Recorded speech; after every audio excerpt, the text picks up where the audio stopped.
of whether you are with a millionaire, billionaire who is literally telling you you don't need to work, you still need to learn how to manage your money regardless. Welcome back to Beauty Marks Podcast, a space where we embrace our marks acquired through our journey. My name is Liz Javillon, and welcome to another episode of this podcast.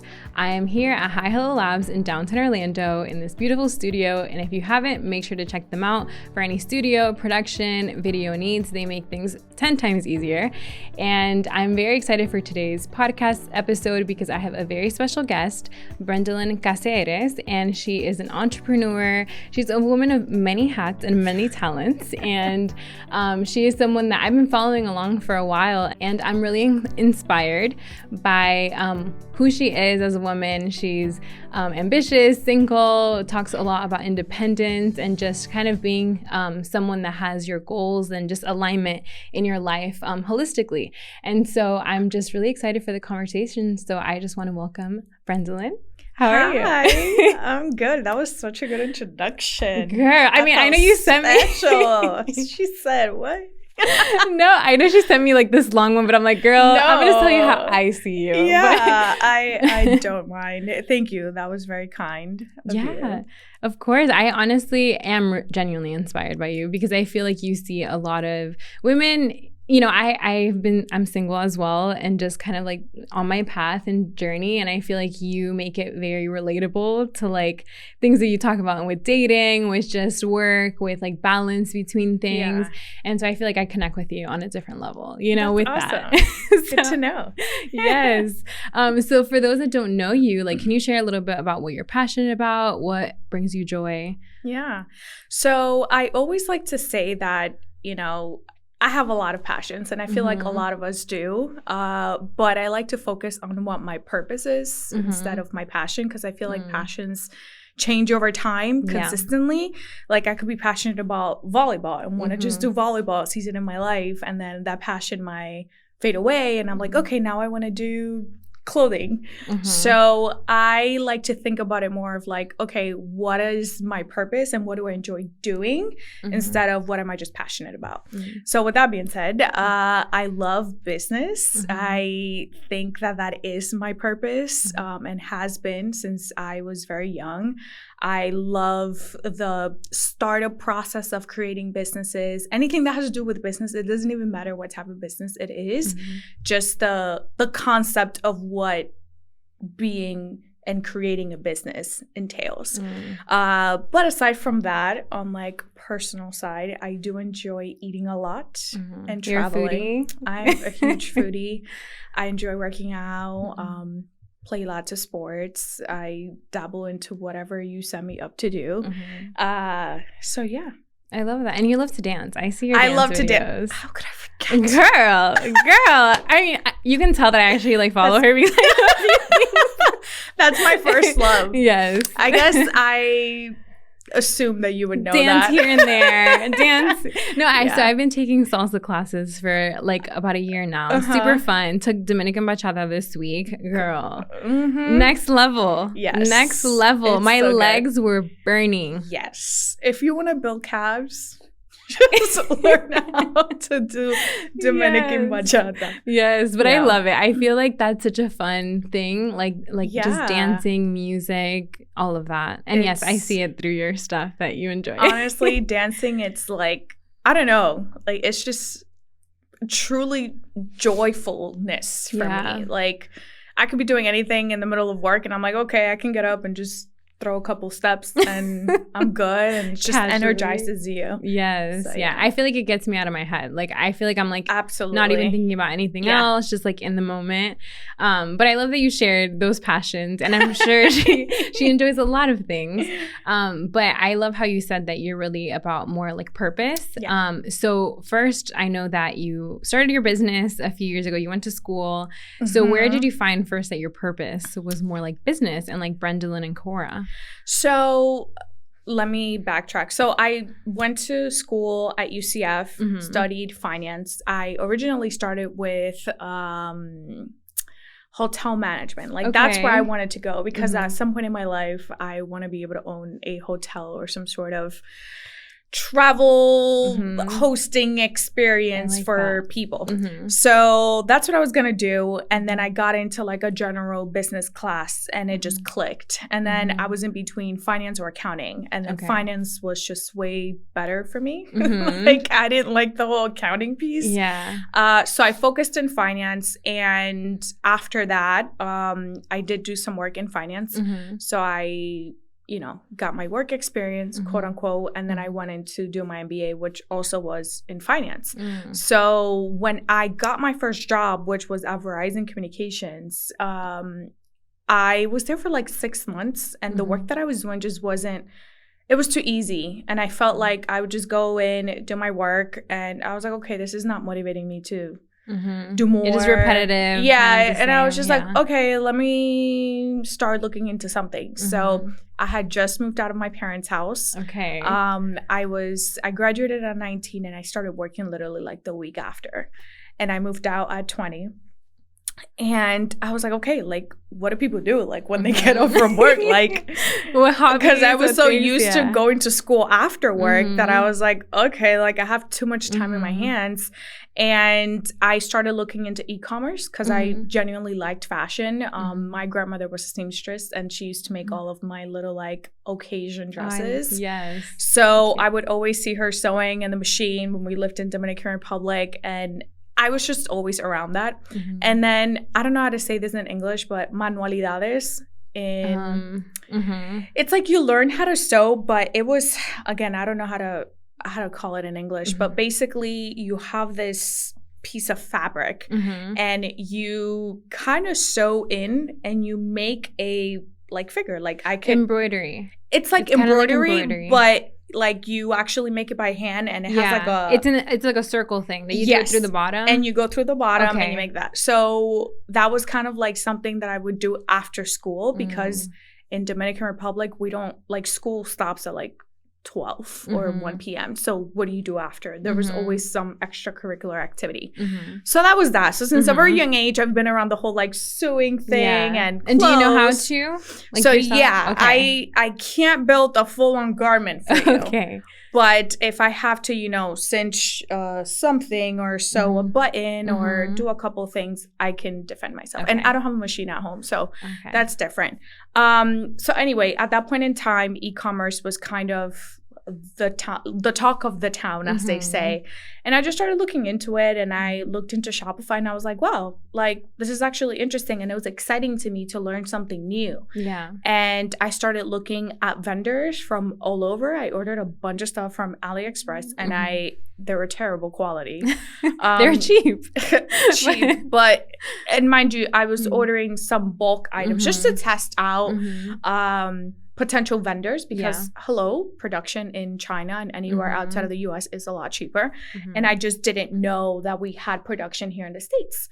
So it just all started there. And from then on, I left Verizon.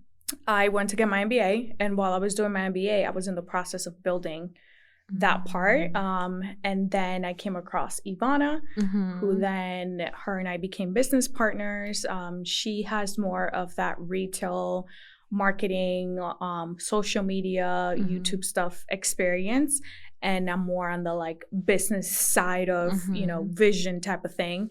So it was just a great mesh, and we worked well together. We actually worked together for about a year without converting anything or signing any paperwork to see how we worked first. So it was like a trial? Yeah. That's smart. Yeah. That's smart. And just to see how we communicated, because at the end of the day, when you're going to work with a partner, you have to make sure that you're both, like, the strengths that I don't have, she has in a way.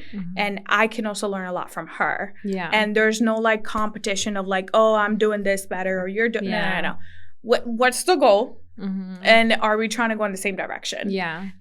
So we did that for about a year, and then finally Brendalin and Cora, I guess, was born in 2018. Wow. Yeah. Wow, what a journey. I mean, I know it's like a small part of what you're sharing, but it's amazing to see that like you had kind of like a vision to actually like step out and do it. Because it's like, it's always fun to like, oh, I would love to, I wonder what it would be like to have my own thing. Yeah. But it's like stuff can stop us, from Absolutely. that. So for you to like leave that and then go towards that, and you were blessed with like an amazing partner, it sounds like, for because sure. Like we were talking a little bit before of like the finance thing. Like I'm like, girl, that's why I have a team of people that do that for me, and my parents are accountants, so they take care of that, because that's not my strength. Mine is more the creative, like more the communication, more like putting on events. Yeah, but that stuff I'm like, you tell me what's the budget or where we're at on things, because I just can't. But it's great. It's like you can go so much farther with the right people. Of course. And also, even though I do have a finance background, I was able to create the building blocks from the finance perspective, but I didn't fully run it. Like I did hire, and we do have an accountant that does, manage all of our books on a monthly basis, yearly basis, does our taxes. So I don't do taxes and I don't do accounting. I'm able to look at the numbers and see and analyze what I need to analyze. So that's a good strength, I guess. Yeah, no. And so where did you guys start with? What was kind of the vision? Because there's a lot of stores. So like what made you guys like a little different? And I know you guys now have evolved to something else. So like, can you talk a little bit about that? Of course. So honestly, we just wanted to create a little bit more exclusivity, because obviously, like you're saying, there were already a lot of online clothing boutiques, and a lot of times you could see that, this place has the same thing as this place. Yeah. Maybe there's like a $5 difference, which all of that goes into, how much product did they actually order and whatever. So with us, we wanted to create the urgency of, hey, we have, I don't know, I'm just going to throw a number out. We have 20 of these, and this is the one time they're coming. And if you either get it, you get it. And if you don't, you don't. You're not going to see everybody with the same piece. It's just going to be something that we bring one time, and we're not going to be able to restock it. So, and that actually started from a bottleneck that we had in the business. Because let's say I ordered this blazer from one of the vendors, and a month later, or like a couple of weeks later, people are like, oh, can you bring the blazer back? If the vendor says, oh, we don't have it anymore, I can't bring it. Yeah. So it was kind of like a blessing and a curse. Like limited edition. Exactly. Exactly. So it became literally a strength for us, even though it was a bottleneck where we were like, okay, well, we can't get it anymore. So you either get it the first time or you're done. Yeah. And we will literally schedule, we would do like a schedule of when things were going to drop off, and we would do previews of all these items so that people knew what was coming. And if you liked it, make sure you're online at 2 or 3 p.m. to grab it, because there's no guarantee that we could bring it back. So I created that urgency of being on top of it if this was something that you actually wanted to buy. Yeah, which is so smart though. Like I feel like I get what you're saying. It's like for those people that want that and they missed out, it does suck. Yeah. But it does create that, like, maybe for revenue purposes, and correct. Like just like, okay, your inventory is going to be sold. Right, exactly. Versus having a lot of leftover. Yeah. And then it got to the point where we're like, okay, now people are getting upset because we're doing drops at like 3 p.m. and they're at work, and then they get mad because they couldn't grab it. We had people putting alarms on their phones to be able to buy. That commitment. I've done that before. I'm like, oh, gotta make sure to be on there.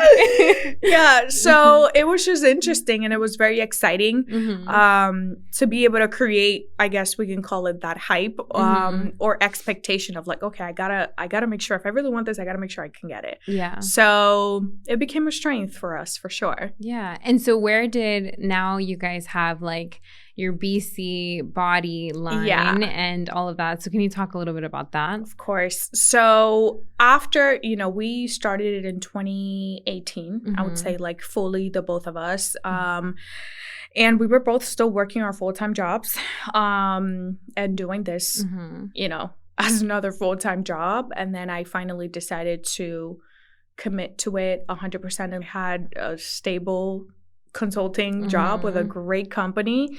But I got to the point where I just couldn't work as much on the business. So I left and I committed myself to work 6 months and see where we could take this. During that time, obviously we were doing, wholesaling from different vendors and manufacturers. And then I told Ivana, I was like, you know what? I think that there's so many, everyone wants to have a clothing boutique. Yeah. I'm like, our goal was always to be a brand, someone who came up with their own products and created beautiful pieces and things like that. And for that, you need a whole lot of money. So we didn't have the budget for that. That's just truth of the matter. Yeah. And we didn't want to create things in China because we wanted to make sure that we knew that labor conditions and all that stuff. So we were willing to pay a little bit more to create a less quantity of product. And we started with the bungee cami, which was just amazing quality. The bungee straps, you can switch them up. It already had the built-in bra, double line. So it was just an easy put under a blazer or wear at home, whatever you wanted to do.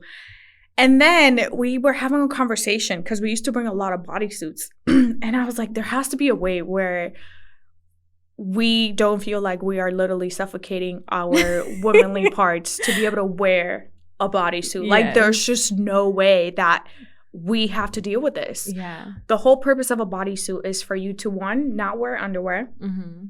And for it to obviously not tuck out like a regular t-shirt, to stay in place like all the time. Kind of cinch you in. Yeah, cinch you in and also not pop out. And the problem with the bodysuits that are currently in the market is that they use those snaps that are very painful. And to put them on, you're like doing a squat. Yeah, You're it's doing so some bad. Funny things. Girl, and then when you go to a bathroom that doesn't have enough space for you to be able to, like, you know, try to do a whole karate pose. And we started talking about it, and my brother was actually with Ivana when I called her because they were at the house. And my brother is actually a great painter. And I was like, okay, but like, are we able to like move the clips up? And Ivana was like, oh my God, yeah, like, let's go ahead and move it. And we had my brother like literally live. He designed, like, he was the one that sketched it. Wow. So we were like, okay, well, if we move it up, then you won't have to battle when you go to the bathroom. You literally just clip it and clip it back. Yeah. And then we were like, okay, but these clips, not convenient. they're just not convenient. They can snap at any time if it's a little too tight. So what can we do? And then we came up with the idea of the hooks, which are basically like the bra hooks. And we were like, okay, well, what about the people that have a short torso and people who have a long torso? Okay, well, we can just create another line, just like a bra. It's just not just a bra. Different way. So Exactly. It's like the way that it is, it's like it has like three, right? 3 rows or 2? It has two rows.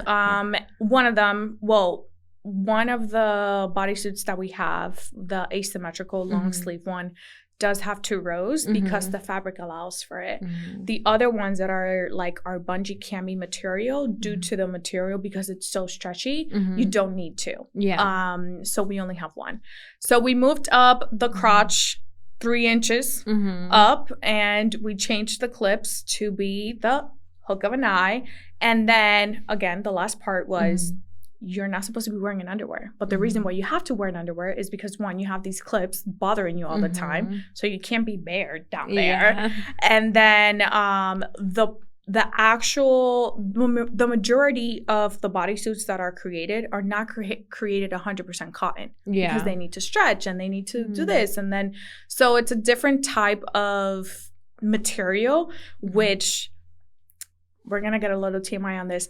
For women, we have to make sure that all of our underwear, and you'll know when you go and shop anywhere, all the underwear has a 100% cotton gusset because it helps with avoiding infections and moisture and all that stuff. So we decided to add that 100% cotton gusset to the bodysuit because that is the whole point. Wow. You should wear it without having to wear underwear and have to worry about panty lines or this or that. So solutions. You're like exactly. Solution. And then that's when it just all clicked, and we were like, okay, we're actually solving a problem. And that's what makes most businesses successful is you're either solving a product or providing a service that someone is not willing to do, or they don't want to take it like cleaning services, Yeah. trash pickups, all that fun stuff. So when we came up with that, we started our research and we were like, okay, who are our competitors? Like, what is going on? And I think there's 2 brands, one in Australia and somewhere else. They use a magnet. Okay. But then you have the issue that you can't dry the magnet in the machine. So then... So it's like hand wash only kind of thing? Yeah, it's like hand wash only, which a lot of products recommend that you only hand wash. Yeah. But with ours, you don't have to worry about that magnet potentially, popping off as well or being too warm. Certain situations. I'm like, okay. And there hasn't been any other bodysuit that we saw in the market that has that 100% cotton gusset and avoids those potential infections that we women have to deal. Being a woman is so difficult. I know. Men have been the chosen ones by God because we have to worry about everything. Yes. Way you know what I like when talking about that, when guys say like, oh, I like low maintenance women, I'm like, you don't know what like your low maintenance, like what does that even mean? Like you just shower and you're out. I'm like, there's so many things that go into like being a normal woman that we just have to do every day. That like they don't know. Like, you don't know what a period is, so don't even come over here with that. And there's like so many things for your period, the cup, the thing, and I'm like, there's so many things in that world. Too much. But I love that you guys like really solved a problem, and I know it's like grown, and it's amazing to see like what you like where it's come, from that. So what has been kind of like navigating, because I know you're doing that and then you're also doing other ventures like real estate and all of that. How do you like find a balance between that? You're like, when do you breathe? I mean, I know you were just telling me, you're like, I like my nights, I have certain things. Yeah. So I think it's just about staying organized. I have created a routine for myself, and like I said, I'm not married, I don't have kids, so I mean, I have a child now, which is my puppy. Oh my God. The cutest dog ever. So what kind of breed is he? So he is a Shih Tzu Maltese Poodle. So he's just a whole bunch of mud. I know.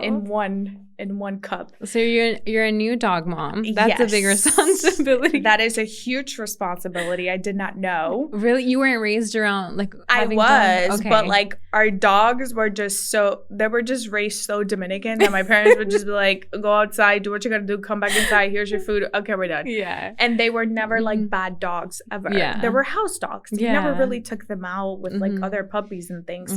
So I've been struggling with my sleep the past couple of days, but he's so cute. And it's good to have someone at home. I'm not alone all the time. Just someone to just cuddle with, Yeah, of course. But in regards to all of my other ventures, real estate, I honestly got into it randomly. I just wanted to get my license for myself because I was getting prepared to purchase a home, and I just wanted to honestly just keep the commission for myself and just understand a little bit more of what the full process was. I like learning a lot, and I know a lot of that entails a lot of law, and it was just, again, I very much enjoy learning new things, and I wanted to get a better understanding on how to actually invest in real estate in the future. So I got my license, got with a broker, and then it just happened that when I joined my broker, just a lot was happening in the market and with a lot of our international buyers and sellers. So I was just going crazy with real estate, which was a blessing. You know, when they say that, like, you know, the door opened at the right time and you just happened to be at the right place. Yeah. So I feel like that's kind of what happened with me. I was not intending to be a realtor. That was not supposed to be like a full-time thing. It was just going to be something that if you called me today and you're like, hey, Brendalin, can you help me buy a house? I would have been like, yeah, sure, let me help you. But it wasn't going to be anything as serious as it became this past year. So luckily, because of the time frame in which that happened, we had already done most of the groundwork for Brendalin and Cora, which is where... I mean, my favorite part is the building phase because that's where you learn the most, I feel, and you're doing a whole bunch of trial and error. And even though we're still in the process of learning a lot, we had already kind of we've already had the 9 months of like the first 9 months or 12 months of the baby. Yes. And we like, you know, got it in a routine. You had like a system for it. Exactly. So we already had a system. We had a process. My mom was working with us. We had an intern at some point. And then we were like, okay, like we can make other things happen at the same time. And then obviously the idea about the bodysuit came along. So now you're more focused on a strategic than on just working in the business. Yeah. Which is a little bit different. And I pretty much didn't sleep a lot. I did a lot of the work on the weekends for real estate. And that's a good thing about real estate, that you do have a little bit more autonomy on when to work. And if you need to do a showing, it's mostly going to be on a weekend or sometime after 5. Yeah. So I did have enough time to get everything else done with Brendalin and Cora. Yeah. So it allows you to do like both. Yeah. And it's true. It's like you having that like already established for yourself. Yeah. It kind of allows you to like whatever other ventures. Because like, I mean, really to be in the US or anywhere, it's like having multiple streams of income or finding your different avenues is so important. Yeah. So, you know, getting that. Yeah. So after that, I got into like doing some interior design projects here and there because I enjoyed it. That was just something fun for me. Yeah. And then you can make money with it. And I was like, hello, another income. Something else. So I pretty much just focused on things that were fun to me, that were interesting to me, and also made me some sort of money. And like you said, having multiple streams of income, of course, I know that there's, and I actually wanted to make sure we address this. I see a lot of people on different podcasts and a lot of now wealthy individuals who have built businesses, you know, mention that, oh yeah, you have to have multiple streams of income and it has to be passive and it has to do this. But I'm like, yeah, of course. And you're talking that you did this in 6-7 years, but you had to, how we say in Dominican Republic, tú tenías que guayar la yuca before that. Yeah. You don't just like all of a sudden like have 50 grand to go and buy. Like you have to work for it first. Yeah. And then you start, you know, kind of creating those passive incomes. But in the meantime, you know, I had to sell real estate. I had to work for Brendalin and Cora. I had to do some interior design things. I even did like short-term consulting projects in between. Yeah. And that's how I was able to buy my house. That's how I was able to save up for, you know, any potential issues that could happen with the house and feel like I had some sort of stable income aside from everything else that was going on. So it's just, what are you willing to sacrifice to be able to build and get to that level? So yeah, that's a good note that you mentioned that, because it's true. It's like you hear it from people that have already made it, but it's like they have the extra $50K, they have the extra, and you're like, yeah, I'm still just trying to manage to make what I was making on my old like corporate job. Exactly. So it's just like it's so different. It's very different, and I think people get so caught up on the end product of what others have achieved. Like I know Barbara Corcoran, she has like her own real estate firm, huge. She's very successful.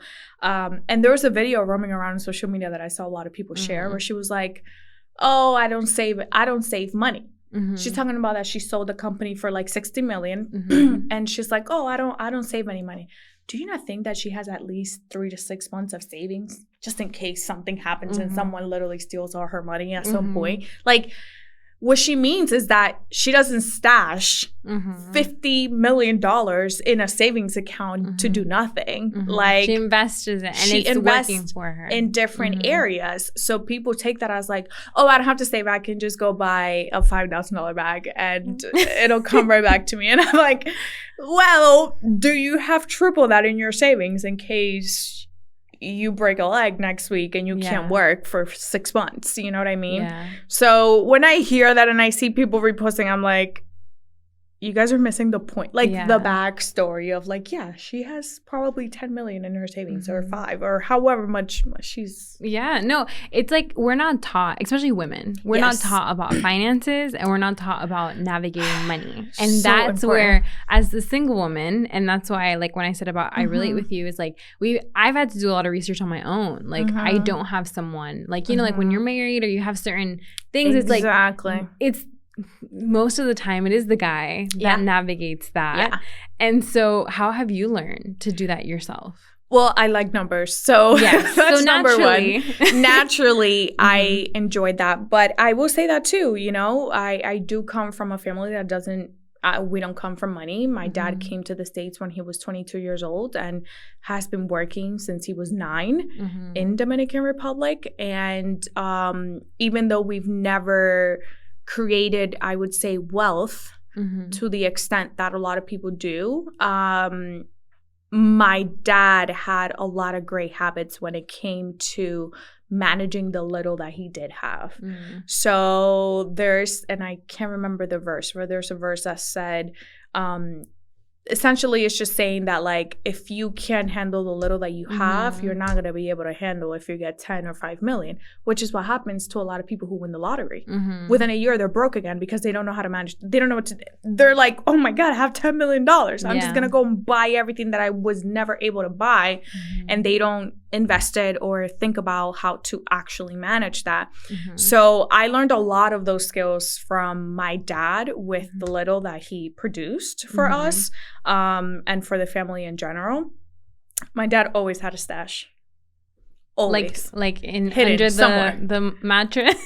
Somewhere. In the socks. My grandparents, they used to put them in their socks. Yeah. They wouldn't socks, put them in like a suit or something. I'm like, that's just crazy. Yeah. I get why, like, the generation where they come from is just very different. Yeah. They don't trust the banks. They don't trust a lot of things. Yeah, exactly. So, and for him, it was a little bit different because, he also wanted to do some investments in Dominican Republic and do a couple things. So, with that being said, even though he never necessarily had it in a bank to like invest it, and he never really knew about the investments of, la bolsa de valores, I just blanked out on how to say that, the stock market. Wow.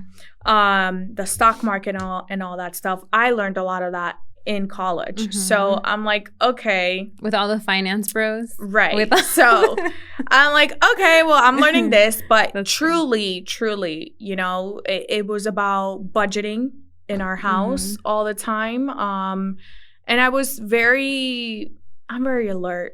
And I always saw my dad like, okay, well, we have the money for this, but we can't go buy this. So we gotta handle with, like, we have to manage life with what we have and continue to progress slowly. We're not just gonna go and spend $1 billion on just whatever, just for the heck of it. Yeah. So from that, and then obviously I became more of a sophisticated person on managing my money because of school. And I think also as a woman, and this is gonna be one of my takeaways for you guys, so since we're already on the topic, I think for women, especially nowadays, it's extremely important to be able to live on your own. It teaches you a lot about, okay, I have to pay rent this month. I'm just gonna say I make $5,000 a month. My rent is $2,000. How do I manage the rest of that? Are all of my bills paid? And then with what I have left, what am I going to do? Or even before that, some people are like, okay, I have to save 10% or I have to save 20% or I have to make sure I pay off this debt and do this. Like you kind of learn as you're living. As you have responsibilities of having to pay things, and you're like, damn, I don't want to live paycheck to paycheck. Like I need to figure out how to make this work. I'm either living way above my means, or maybe I need to go back home for a little bit, save, pay all of this off, and then go back out, get an apartment, do whatever I have to do. But it's all trial and error, and no one's going to have all the answers for you. And it's going to be very hard when you don't have, that finance background or that budgeting background from a parent, unfortunately. But it's not impossible. And everyone you can learn. I mean, YouTube University, TikTok University, Google University. You don't need a degree for that. No. It's truly not that hard. With the little that you have, if you can manage that and be able to say, okay, these are the bills that need to be paid. This is how much I have. I'm going to allocate this much for fund money, and I'm going to do this for this much for food money, then that's kind of how you learn. You have to put it into practice. Yeah. I mean, I've shared on here that I've taken Dave Ramsey's course like twice. And in my early, because I moved out and that taught me a lot of things. Yes. And then I had to move back in because like there was, you know, some things that I wasn't prepared for. So it was just like having to navigate that. It's true. It's like I didn't have like experience. Like experience is what taught me. Exactly. My parents didn't teach me that. It was like through life. And then now it's like, oh, okay, so technically you shouldn't get a credit card at 18 because we really don't know what we're doing with it. And we're just like, you know, all the stuff that that we're learning. But you share a lot about like the independence and like figuring, like having your own versus relying like on a man. Yeah. And so I wanted to talk a little bit about that because I feel like you share that. I don't know if it's from your experience, if you're like, if you came from a more traditional background or a more modern background. So it's so funny because I have this conversation and I see it all over social media and I see women discussing the topic of, oh, I just want a man to take care of me. We all want a man to take care of us. I mean, if I could live like a queen and not have to pay not a dime, hey, whatever. Am I going to stop working? Absolutely not. Because I believe that regardless of whether you are with a millionaire, billionaire who is literally telling you you don't need to work, you still need to learn how to manage your money regardless. Why? Because that man can cheat on you, that's one, and you decide that you don't want to be part of that. He could pass away, and those are just unfortunate events. He could lose his business. He could lose his money. Like something could happen. And when you have a partner that you're supposed to be doing life with, like the whole point is we got each other one way or the other. And that's how it was in my household. Like my mom, when she had my brother, she didn't work. It just didn't make sense at that point in time because daycare was just going to be way more expensive. So she took care of us. But once my brother was a little bit older, that he was going to school, she was out there working and picking us up and doing all this stuff. And so was my dad. Fast forward, my dad gets sick, can't work. Who's providing? My mom. And who's doing all the stuff at the house? My dad. So in my household, I never saw I can't do the dishes, I'm the man. My dad cooks, my dad cleans, my dad wipes down toilets, showers. I'm talking about like that man is domesticated, but also very masculine in the fact that he also provides. And he does not care if he has to wipe a newborn's baby butt or if he has to go and do the job that he does. So that was my example of a household. And I think that it's a partnership for a reason. Now, when you're only looking for someone to take care of you financially, you're looking for a parent because that's what parents do until you're 18, 20 here in the States. So I personally believe that as a woman, we should have autonomy and be able to manage our money, regardless of whether you're with a man or not. Obviously, things change a little bit when you become a mom, and you need, that is a full-time job. And if you are going to focus on that for, the next 2 or 3 years, you're going to be out of work. Are you staying up to date with the skill sets that you may need to potentially go back? Because that's another struggle that women have to go through. And life is, I would say life is a little bit harder on a woman because we do have, in my belief, we have higher expectations than men because you have to be a mother, you have to be a wife, you have to do this, you have to do that. The man has always just been the provider. And now that we have the opportunity to work, why wouldn't you want to take advantage of that?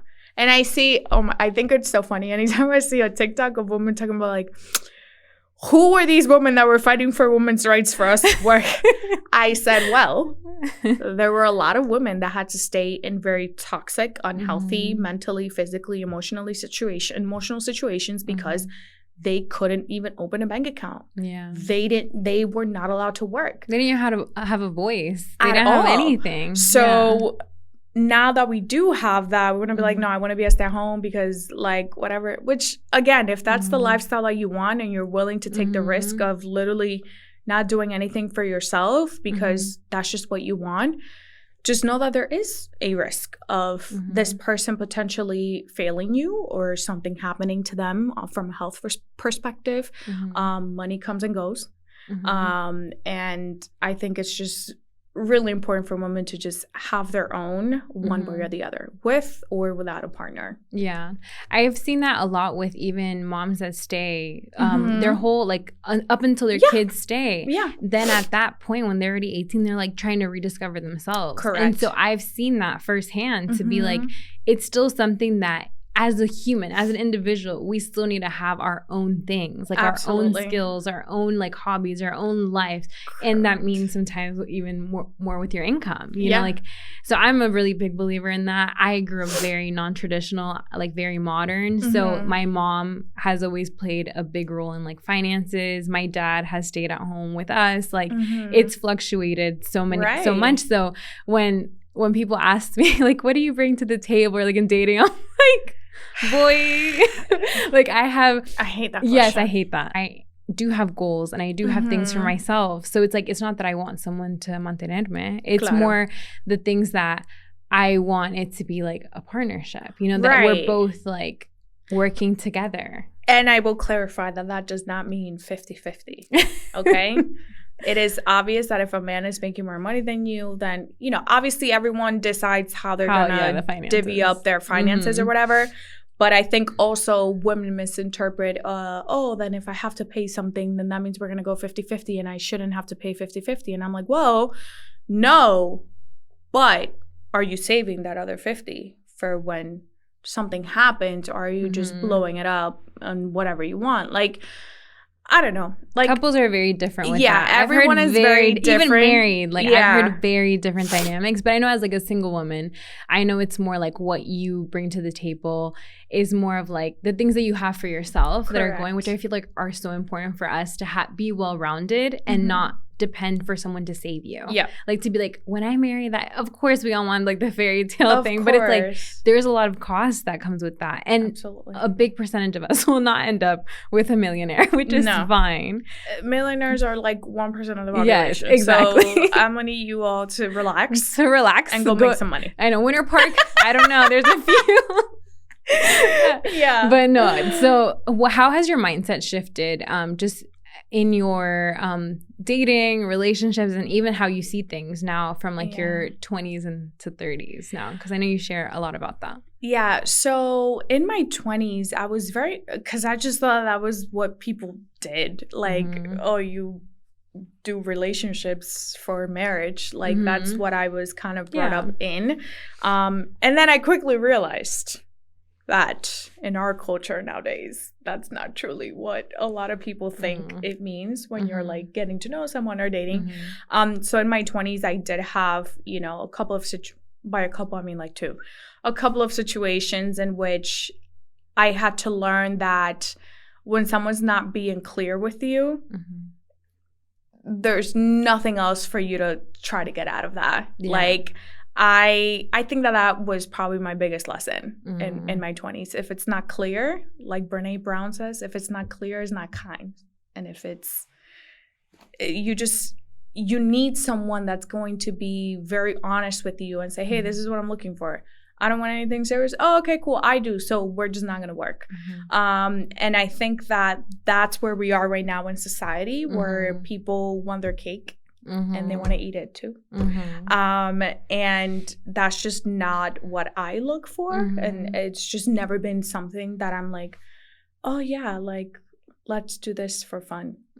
Fun for I could die tomorrow. I could die tomorrow. You could die tomorrow. I'm not trying to have fun. We're trying to build over here. So in my 20s, I did go through, you know, some heartbreak and a lot of lessons and setting boundaries from a friendship perspective and also a relationship perspective. How has that shifted now in your 30s? Like, what is something that you're looking for? Oh, girl, red flag number 1 gone. My tolerance is like at a negative. It probably sounds bad, but No, I'm just very clear on what I want and how I expect to be treated and how I want my life with that future partner to be like the type of partnership that I want. So if within the first date or two, I feel like within the first day I already know if it's gonna. It's so funny. I had gone on a date with this guy. This is gonna be so funny. Juicy. I had gone on a date with this guy and I was like, oh, you know, like the date was fine, but I wasn't really so excited. And I was like, okay, I can't be that cutthroat. Let me give him a second date. Give him a second date. And I was like, I'm still not really sure. Okay, let me give him a third date. I should listen to myself. Because it was off. It was just something off. Was off. Yeah. It was just off and I knew it. Like I knew it from the first time. And that's just how I am. Like my intuition is very strong. And if I'm not excited to see you again. So on the third date, what did he do something that gave you the ick on the third date? That was like... Yeah, like he had this thing where we had gone on the first date to this restaurant and he needed to go floss, like after eating. Okay. Because I guess... Me, man. Okay. Yeah, like he needed to go floss. And I'm like, okay, I thought I was like, okay, whatever. But like, it's the first date. You don't need to tell me that. Just go to the bathroom, go floss, and then come back. Like, pull it out. Like, go do your thing. There, yeah. So that was one. And then the second time again, it happened. And then the third time, it was just so awkward that like, I'm like, okay, este tipo tiene un problema. And it's like, it was just like, it became like an awkward thing. Okay. You know, like, okay, I can always drink water when I'm eating. Cool. I'm sipping on my water. I have my bite. And it's just a normal thing. Yeah. But I actually call him the floss guy. That's how I remember him. Because it was just like obnoxious. Oh my god. Of like, oh, I need to like maybe he awkwardly. Has like the what is it called when you're like a very perfectionist, like OCD of flossing. And it could have maybe it could have been. I think he had a bad experience is what he said, that he was with a client and he had like a piece of broccoli when he was dealing with a client. He's a little traumatized. So he's traumatized and I'm like, okay. I will tell you, sir, if you have a broccoli. I will let you know. Like, I'm not going to let you look like a fool. But it just became a lot. And I also wasn't feeling him. Yeah. So I'm sure there was other things aside from the flossing. It was a combination. So in my book, he is a floss guy. That's funny. No, we have nicknames for that's how me and my friends talk. Like, there was actually a guy that I went on a date with that he went to the bathroom 3 times. I thought he was going to walk out. I literally thought, I'm like, I was texting, I had anxiety. I'm like, oh my God, am I going to get, like, is he going to leave? You know, because you hear those stories. Right. Like, they just walk out. So I'm texting my friends. I'm like, oh my God, he's in the bathroom again. He's in the bathroom again. And then he comes back and he's like, I'm so sorry. He's like, when I'm nervous, I have to be I've been drinking a lot of water. So tell me how my heart rate was, like, I was so anxious. This man was causing so much anxiety. And so red flag.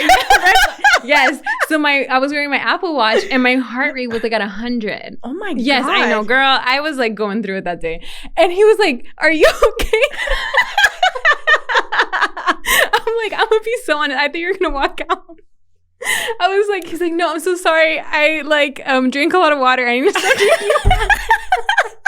That's hilarious. But I never saw him again. Okay. So yeah, it was just, he gave me a lot of anxiety. Like, and it was just other things. It wasn't for that, but it just reminded me of that story that I was like, bro, like, it's just weird stuff that happens in dating. But it you is. know. But I know. Which I appreciate. I know. And I think I've become so secure and like I said, in who I am, what I want, and what I have to offer that I can immediately tell if someone's going to be for me or not. And instead of wasting their time or wasting mine, I immediately, I caught it off ahead of time. We don't need to go through the whole, oh, no. Yeah. It's just not. I know. I struggled a lot with that in my early 20s. And I feel like now it gives me like the ick when I think about it. Like stuff that I would say to guys or stuff that I would be like, oh, like if you met me during this time, no, you didn't. Because absolutely not. This is not me anymore. Yeah. We'll not do that. Because I feel like kindness or like just not having the experience, sometimes you come off as naive and like some people can take advantage of like people that look like very genuine or like, absolutely, in that dating stage. So it's like, so what advice would you give then to your younger self when it comes, because I know you shared about having your own thing, you know, with finances, learning that. What's other things that you would share to your younger self that maybe can encourage someone? Knowing when to leave, knowing when to step out on a situation, people, place, or thing that is no longer serving you. I think that as women, and women in their 20s, that's what we struggle with the most. And we're willing to put up with a couple more things than a man actually would. So I think just knowing that, hey, this is just not what I want. And I don't care what excuse you have. It's just not for me. So I'm just going to walk out. So that's number one. Number two would be being honest and authentic. I think we spend a lot of our youth or in our 20s trying, obviously those are the discovering stages of our life. I mean, we're constantly discovering ourselves, but I feel like your 20s is like, oh my God. You're just over there. Yeah. And you're more susceptible to being influenced by, you know, this friend or that friend who is potentially going on a different route than what you actually want to do. And I would say that for me, I've always been very stern on like my values, and it's been very rare in which I've deviated from that. And I think that obviously comes from the way I was raised, and knowing like right from wrong.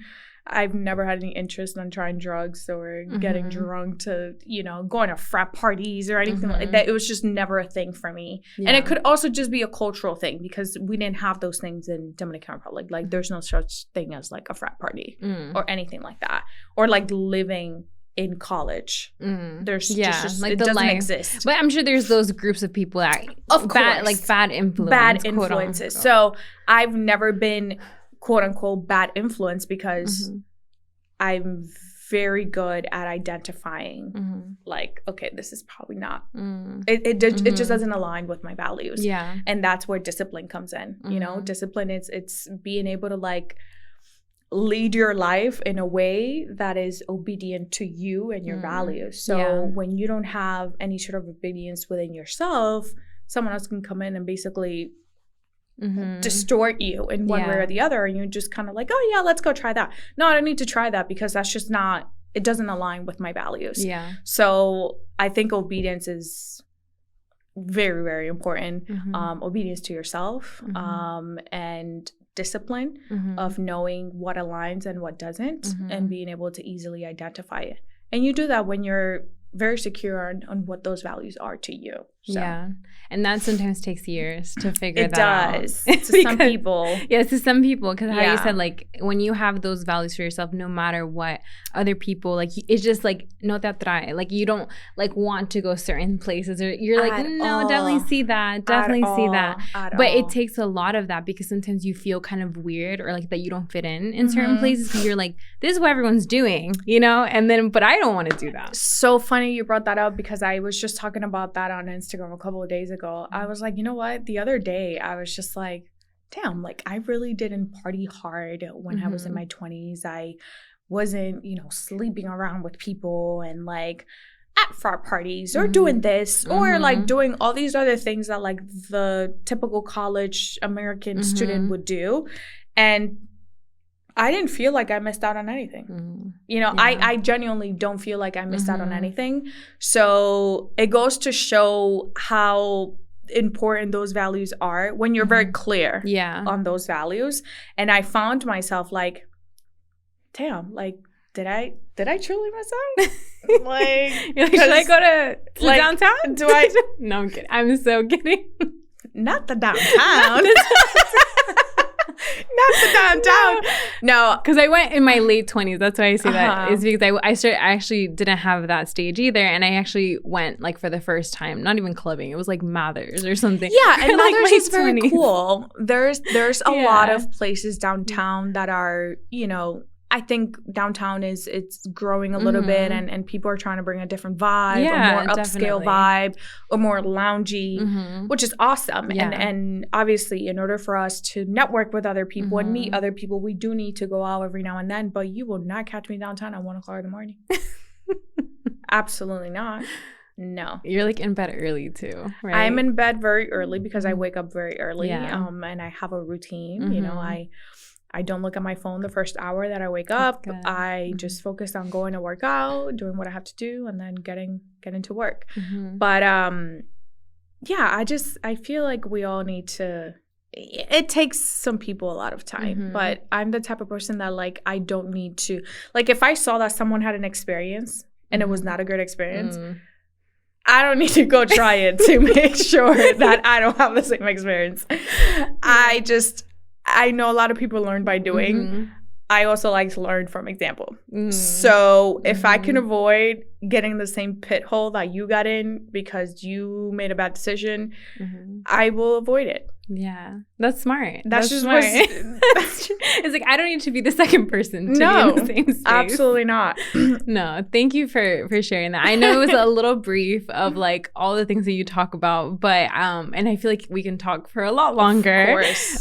But I just want to thank you, you know, for like continuing to encourage people and just sharing like your like day-to-day life of how it is, because I feel like it is inspiring to see that like what you're building, and I know it's still continuing. Oh my God. But it's also exciting, you know, because it's like is. all the possibilities as we have as like Latina women, and also like us having our own thing with regardless of our status. So any last words before we wrap up, and where can people connect with you? Yeah, well, find me on Instagram, Brendalin.c, TikTok, Brendalin.c. That's pretty much the only two apps I use. But last words of encouragement would just be to really just stay true to what those values are. I think when you focus on that and you determine that discipline is probably the most important thing that you can own, you're going to do great things. Like no one's going to be able to deviate you from your path once you have determined that discipline it's what you truly want to do. And I think that a lot of us waste a lot of time trying to just go with the flow with a lot of things and not making decisions. But when you're disciplined, you know what decisions you need to be making, and you know what's going to align and not align. Don't stay in places longer than you need to. Forgive, but don't necessarily take that word of forgiveness as a cop-out for going back to something that no longer serves you.